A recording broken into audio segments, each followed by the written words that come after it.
But at this point, I think something happened.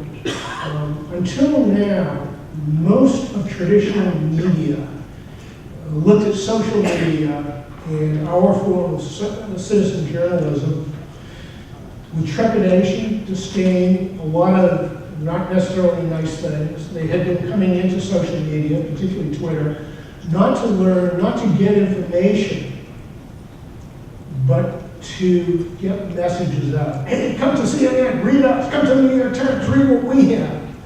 What happened at this point is the media, the traditional media, who has been less and less adept at getting stories anywhere because they've been cutting back and cutting back and cutting back. The stringers they used to have are gone. The junior reporters have replaced the senior reporters. The sources of information are drying up. And all of a sudden you got an earthquake, you got in between this Mumbai, Gaza.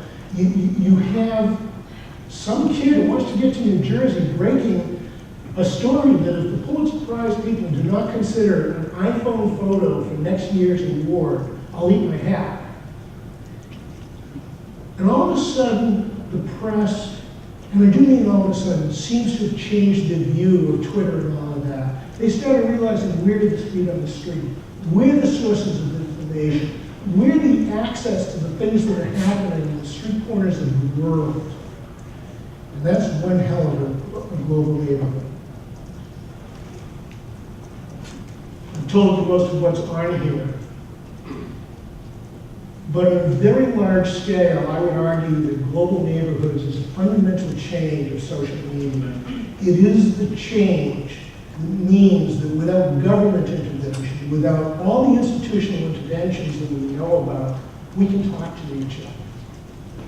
I have a great habit. I use Google Translate, and I talk to people in China, Japan, in Egypt, where I have a few friends, in Israel, and other places. Sometimes, especially with the Chinese, my translations get goofy, but that will get better. And that means that everybody in business, in life, can find people who share a common interest with them.